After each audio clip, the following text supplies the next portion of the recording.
अस्सलाम वालेकुम। आज बहुत सारे लोगों को वीडियो का इंतज़ार है क्योंकि जो टर्किश गवर्नमेंट की पॉलिसी है करंटीन के हवाले से और जो पॉलिसी है लॉकडाउन और कर्फ्यू के हवाले से उस पर बड़ा अपडेट है मेरे पास।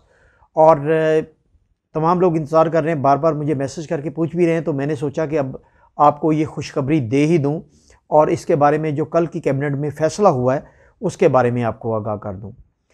लेकिन इससे एक बड़ी खुशखबरी मेरे पास मौजूद है और ऐसी खुशखबरी है जिससे इस्तांबुल शहर जो है इसका जो नोमेनक्लेचर और इसका जो डेमोग्राफी है वो तब्दील होने जा रही है। और मैं कहता हूं कि ये एक इतनी बड़ी अपॉर्चुनिटी है और मैंने सोचा कि सबसे पहले मैं आपको खबर दे दूं। इतनी बड़ी अपॉर्चुनिटी है जिसका मैं आपसे जिक्र करने जा रहा हूं। प्रॉपर्टी और सिटीजनशिप के हवाले से एक बहुत बड़ा चेंज आने वाला है इस्तांबुल में, और उसमें मैं चाहूँगा कि आपसे शेयर कर लूँ, वक्त से पहले शेयर कर लूँ ताकि जो लोग फ़ायदा उठाना चाहते हैं वो इससे फ़ायदा उठा लें। तो जो मैं बात कर रहा हूँ, जो बहुत बड़ा चेंज आने लगा है इस्तांबुल में, वो बहुत बड़ा चेंज ये है कि एक ऐसा अलमिया है एक इस्तांबुल में जिससे हर बंदा परेशान है। और मैं भी, ज़ाहिर है, जब मैंने घर ख़रीदा तो उससे कोई 2-4-5 माह बाद मैं भी थोड़ा सा परेशान हो गया था कि ये एक बहुत बड़ा प्रॉब्लम है इस्तांबुल में। इस्तांबुल में ट्रैफिक के बॉटलनेक्स हैं, और ट्रैफिक के बॉटलनेक्स जो हैं वो क्या करते हैं, वो ये करते हैं कि आपने जिधर 20 मिनट में पहुंचना होता है वहाँ आपको 1-1 घंटा लग जाता है, 1 घंटा 10 मिनट लग जाते हैं। और ये एक इतनी बड़ी प्रॉब्लम है इस्तांबुल में ट्रैफिक की कि जो घर की ख़रीदारी है, यानी जो प्रॉपर्टी की परचेज़ है, उसमें ये पहली प्रायोरिटी है कि आपका ट्रैवल जो है वो इस्तांबुल में इतना आसान हो कि आप फ्रस्ट्रेशन में डेली ना आ रहे हो, कहीं आपने निकलना है तो ट्रैफिक में ना फंस रहे हो, और पीसफुली आप इस्तांबुल में कहीं भी ट्रैवल कर सकें। तो ये वो खुशखबरी है जो मैं आज आपको सुनाने जा रहा हूँ, जिससे डेमोग्राफी चेंज हो जाएगी और इस्तांबुल का नक्शा ही बदल जाएगा। और वो एरियाज़ जिसमें लोगों ने शायद सोचा भी नहीं, वहाँ पर प्राइसेस इतनी ज़्यादा एप्रिशिएट करेगी कि आपके तसव्वुर से भी कहीं ज़्यादा। तो कल रजब तैयब उर्दवान जो सदर हैं टर्की के, वो इफ्तिताह करने जा रहे हैं पहले ब्रिज की, न्यू कैनाल इस्तांबुल के। और ये जो ब्रिज है ये 1 साल में मुकम्मल होना है। कल मैं भी मदऊ हूँ उस तकरीब में, कोशिश करूँगा कि मैं पहुँचूँगा। 1-2 अटैचमेंट भी हैं लेकिन मैं कोशिश करूँगा कि मैं वहाँ पहुँचूँ। ये इतना बड़ा ये मंसूबा है। न्यू कैनाल इस्तांबुल तो है ही है मंसूबा, लेकिन इस पर जो 3 ब्रिज बनने हैं वो सबसे अहम उनकी लोकेशन है। अब ये जो पहला ब्रिज जो कल स्टार्ट होगा और 1 साल में मुकम्मल होगा, इससे इस मॉडर्न इस्तांबुल जिसे हम कहते हैं, मॉडर्न इस्तांबुल की डेमोग्राफी चेंज होने जा रही है। इसका नोमेनक्लेचर बदल जाएगा। लोग जिन इलाकों को कहते थे कि यहाँ से निकलना और यहाँ से ट्रैफिक के ज़रिए यहाँ तक पहुँचना मुश्किल है, वो पूरे इस्तांबुल में इन इलाकों से 20 से 25 मिनट में हर जगह पहुँच सकते हैं। एशियन साइड पर पहुँच सकते हैं, सेंटर जो कदीम इस्तांबुल है जिधर आया सोफिया, टॉप कापी और तकसीम है, इस तरह की जो कदीम सियासी मरकज़ हैं, वहाँ तक वो पहुँच सकते हैं बड़ी आराम से 20 से 25 मिनट में। ना सिर्फ वहाँ तक, बल्कि अगर वो बेलगदुज़ू की तरफ ट्रैवल करें या वो ट्रैवल करें बयूकचुक मजे की तरफ, वहाँ भी वो 20 से 25 मिनट में पहुँच जाएंगे।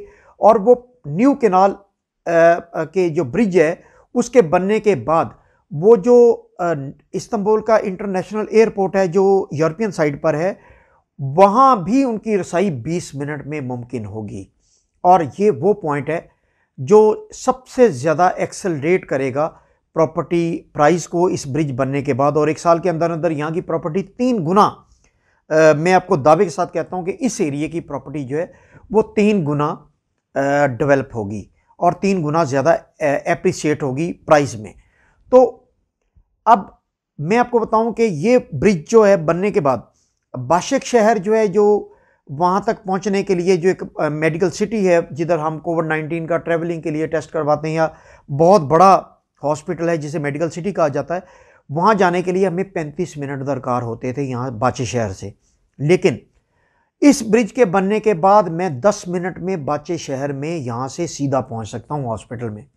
आप यहाँ से अंदाज़ा लगा लें कि ये किस तरह तब्दील करेगा नॉमेनक्लेचर यहाँ की ट्रैफिक का और यहाँ के ट्रैवल का। और फिर जाहिर है उससे जो ज़मीनों की यहाँ पर जो प्रोजेक्ट हैं या ज़मीन है या जो अपार्टमेंट हैं या जो विलाज हैं, उनकी एक साल में कीमत 3 गुना तक बढ़ जाएगी, क्योंकि यहाँ पर सबसे बड़ा बॉटलनेक जो है वो रिमूव होने जा रहा है।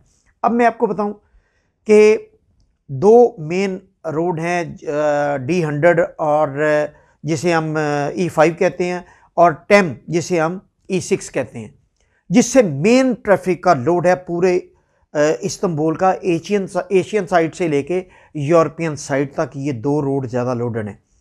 अब एक और यही ब्रिज जो है ये मिलाएगा, ये इन्होंने अभी पैसे पीछे मंसूबा स्टार्ट है और काफ़ी हद तक वो कंप्लीट भी कर दिया। 2 टनल्स उन्होंने बनाए, बहुत बड़े बड़े 5-5, 6-6 किलोमीटर के टनल्स हैं पहाड़ के अंदर से, जिसमें आपका जो आधे घंटे का रास्ता है वो 6-8 मिनट में कवर हो जाता है।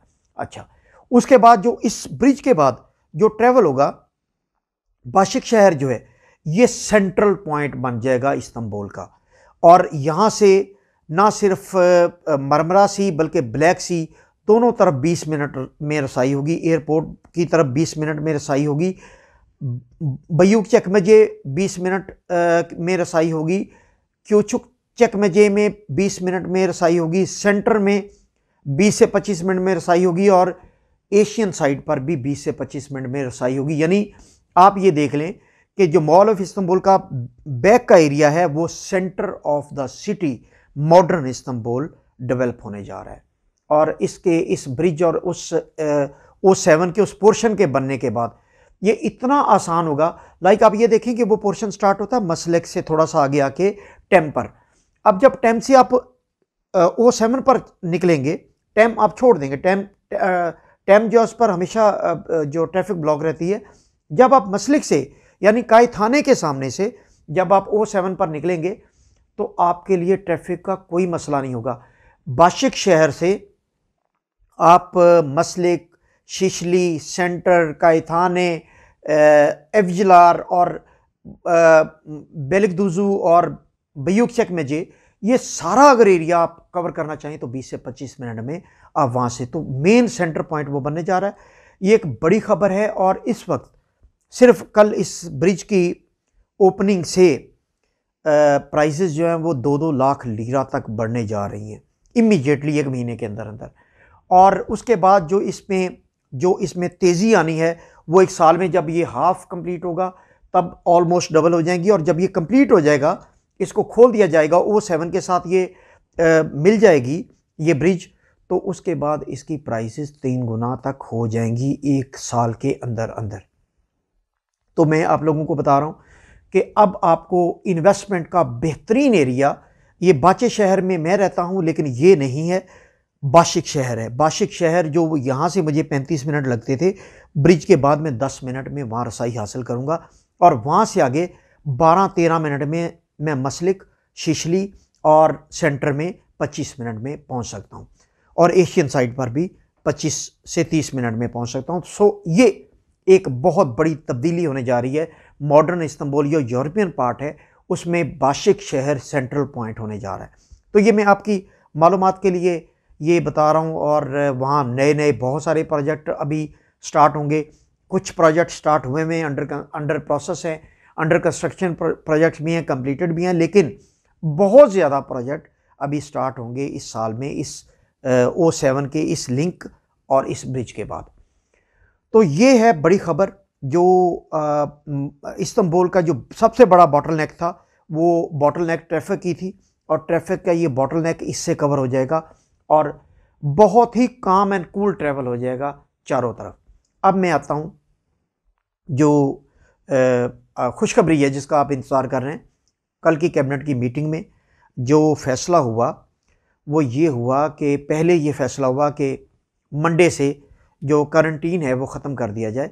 करंटीन ख़त्म करने के लिए इंडिया को अभी शामिल नहीं किया गया, लेकिन बाकी कंट्रीज़ 2-3 कंट्रीज़ उनके बारे में कंसिडरेशन ली गई। अब उसमें पाकिस्तान शामिल है। अब पहले ये डिस्कस हुआ कि ये मंडे से ये क्वारंटीन ख़त्म किया जाए।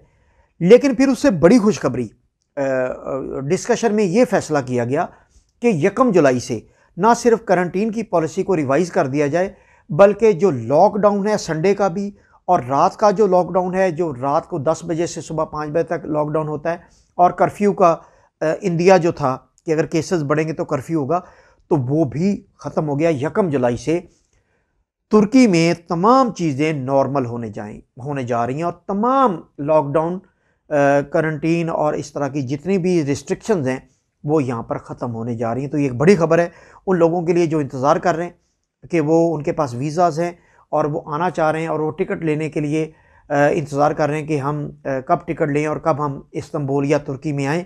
तो वो तैयार हो जाए, अपनी तैयारी मुकम्मल कर लें।